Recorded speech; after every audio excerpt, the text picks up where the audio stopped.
বাংলাদেশি নাগরিকদের জন্য বৃদ্ধি পেল ভারতীয় ভিসা আবেদন ফি। কত টাকা বৃদ্ধি করা হয়েছে, কবে থেকে কার্যকর হবে, এ বিষয়ে আজকে আমরা বিস্তারিত তুলে ধরব।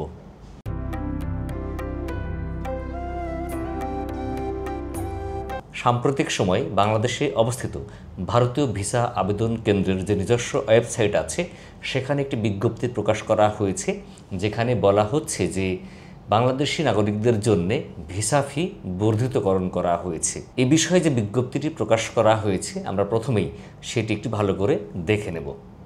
বিজ্ঞপ্তিটি প্রকাশ করা হয়েছে তাদের নিজস্ব ওয়েবসাইট www.ivacbd.com-এ।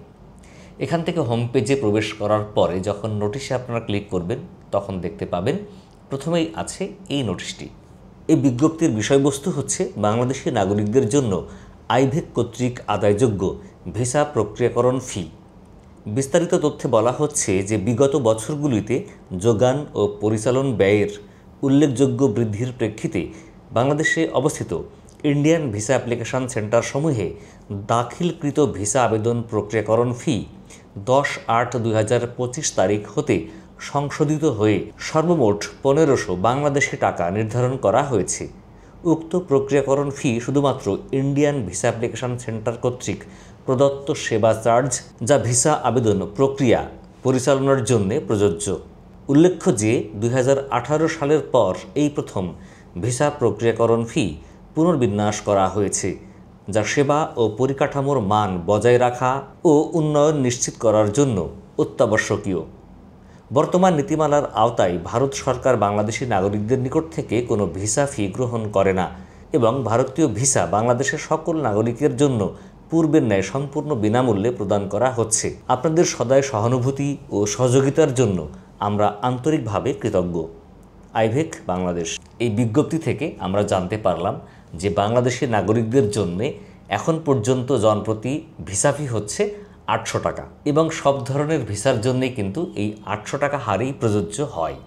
কিন্তু এই টাকা যখন আপনি আবার অনলাইনে পরিশোধ করবেন তখন কিন্তু আপনাকে অতিরিক্ত 24 টাকা বা এর আশপাশে একটি সার্ভিস চার্জ দিতে হয়। তো ফলে সব মিলিয়ে 824 টাকার মতো এখন দিতে হয় ভিসা ফি। এই ভিসা ফিটা কার্যকর হয়েছিল 2018 সালে।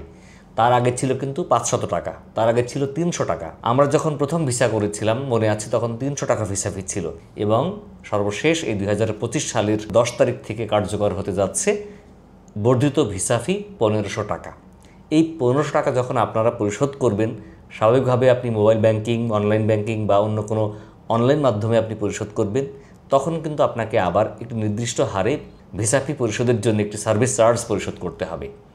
আগে যেহেতু 800 টাকা দেওয়া লাগতো 24 টাকা, এখন 1500 টাকায় হয়তো আরও দ্বিগুণ বা তার আশপাশে হবে, হয়তো 50 টাকার আশপাশে থাকবে। তো ফলে ভিসা ফি কিন্তু প্রায় বলতে গেলে দ্বিগুণ বেড়ে গেল। তবে তারা বলছে যে এটা কিন্তু ভিসা ফি না, তারা আমাদেরকে ফ্রিতে বিনামূল্যে ভিসা দেয়, কিন্তু এই যে ফিটা নিচ্ছে এটা হলো ভিসা প্রক্রিয়াকরণ ফি। অর্থাৎ আপনারা জানেন যে বাংলাদেশে যতগুলি ইন্ডিয়ান ভিসা অ্যাপ্লিকেশন সেন্টার আছে এগুলো কিন্তু থার্ড পার্টি কর্তৃক পরিচালিত হয়। যদিও ডাইরেক্টলি ইন্ডিয়ান অ্যাম্বাসি এটা নির্দেশনা দেয়, পরিচালনার ক্ষেত্রে সহযোগিতা করে বা তাদের নেতৃত্বেই চলে, কিন্তু এটা একটা থার্ড পার্টি এবং এই থার্ড পার্টি কিন্তু বাংলাদেশি। তারা হচ্ছে তাদের সফটওয়্যার দ্বারা, তাদের লোকবল দ্বারা, তাদের জনবল দ্বারা সমস্ত প্রক্রিয়াকরণ করে থাকে, বিনিময়ে তাদের কাছ থেকে একটি নির্দিষ্ট হারে টাকা নেয় আর কি, অর্থ নেয়। তো মূলত তারা বলছে যে এটা ভিসা অ্যাপ্লিকেশন সেন্টারের যে প্রক্রিয়াকরণ ফিটা হয়, যেমন ওই জায়গায় যারা কাজ করে, পরিশ্রম করে, যারা নিয়োজিত আছেন, সিকিউরিটি, তারপরে ওখানে কর্মকর্তা কর্মচারী, তাদের ব্যয় বহন করতে হয়, যে বাসাগুলো ভাড়া নেওয়া আছে সেন্টার হিসাবে সেখানে খরচ হয়, বিদ্যুৎ বিল দেওয়া লাগে, এই প্রক্রিয়াকরণ ফির জন্যই মূলত তারা এই টাকাটা নির্ধারণ করেছে।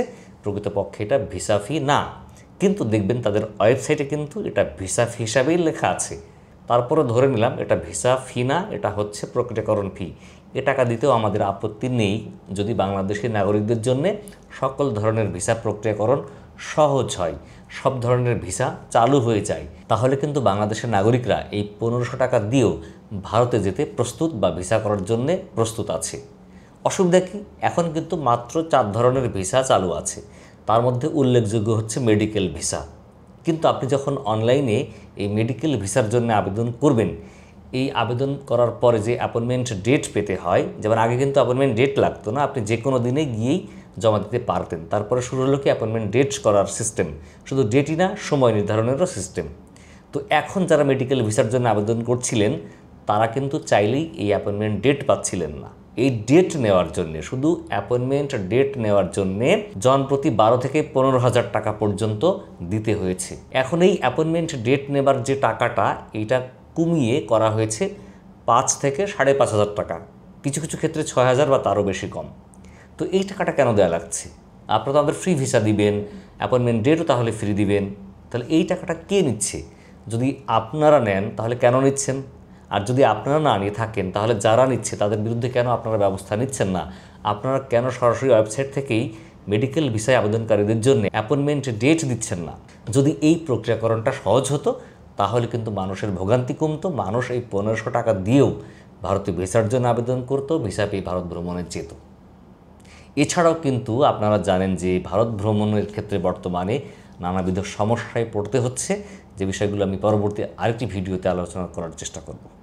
তো বন্ধুরা, আজকে পর্যন্ত দেখা হবে পরবর্তীতে আবার অন্য কোনো বিষয় নিয়ে। ততদিন ভালো থাকবেন। আমাদের ভিডিও ভালো লাগলে শেয়ার করে অন্যকে দেখার সুযোগ করে দিবেন। যারা ইউটিউবে ভিডিও দেখছেন আমাদের চ্যানেলকে লাইক করে সাবস্ক্রাইব করে পাশে থাকবেন। ডেসক্রিপশনে থাকবে এই তথ্যসূত্রের লিঙ্ক, সেখান থেকে আপনারা নিজেরাও এই নোটিশটি দেখে নিতে পারবেন। আল্লাহ হাফিজ, আসসালামু আলাইকুম।